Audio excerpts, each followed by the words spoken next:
Home ownership in the country is a complex issue marked by a strong desire for property ownership, diverse ownership types, as well as significant economic challenges. As the housing market continues to evolve, understanding these dynamics is crucial for potential homeowners and policymakers alike.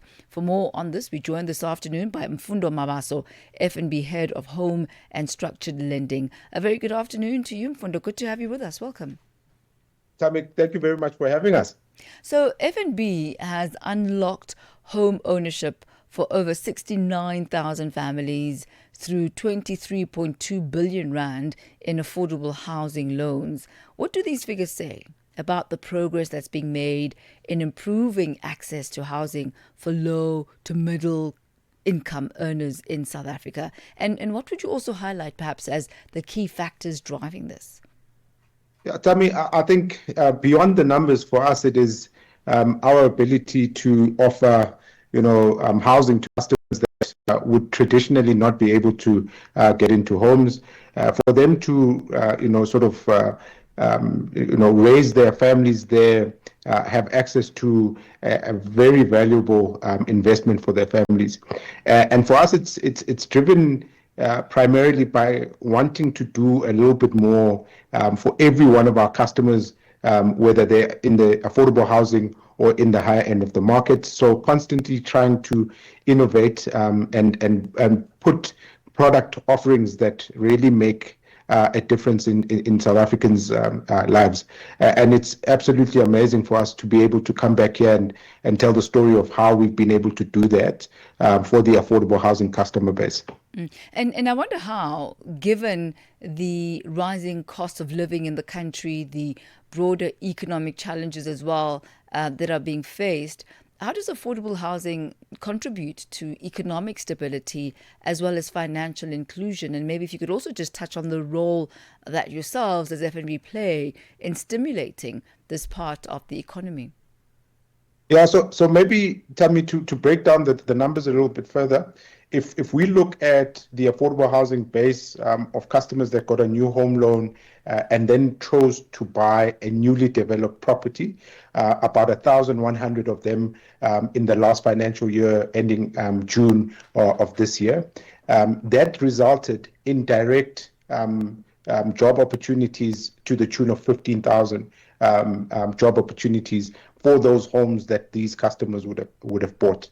So that then means that the customer side of things is that they get a decent home, a big investment for their household, but also they contribute directly or indirectly to job creation through the construction of the home, the electricals that are put into that particular home. But also if you think about what that means for sort of byproduct employment, domestic assistant is then hired, or even a gardener is hired once the family has moved into the home. So you've got a massive ecosystem that then contributes directly into the economy on the back of them investing in a home.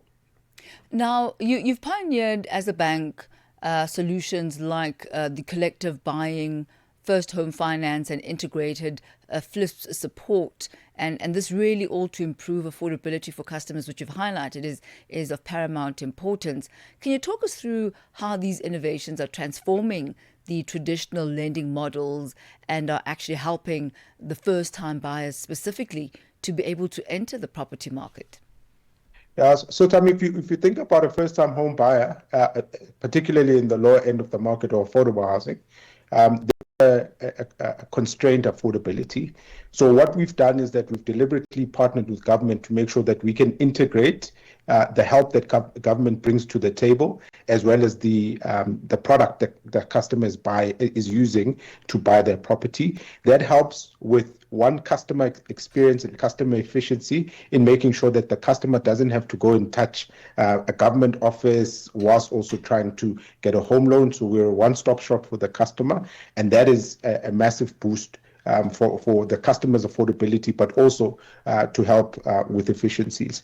And then if we just look at a customer who didn't, even with all that help, wouldn't be able to still buy a property, we wanted to enable from an affordability perspective, products that can get the customer into the home. So with collective buying, it allows up to 12 people to club together and buy the home. Now that could be, a family coming together, friends coming together, investors coming together, whatever the context is, to make the affordability sort of stack up for the customer so that they can actually get into the home. So we're constantly trying to innovate as much as we possibly can beyond just our a fantastic app and various things that we've put into the market. We want to make sure that we come up with solutions that really solve real life problems for our customers. And we'll have to leave it at that. Mfundo Mabaso, some great innovations coming out there and just making it so accessible to everybody, irrespective of where you fall in the socio-economic strata. We thank you for your time, sir. Thank you very much, Thami. Thank you. Have a good one. That's Mfundo Mabaso. He's FNB Head of Home and Structured Lending. He brings us to exactly 2 minutes to 5 p.m. Central African time as we say good afternoon to you, Joël. Bonjour, Thami. Bonjour à tous les auditeurs de Channel Africa.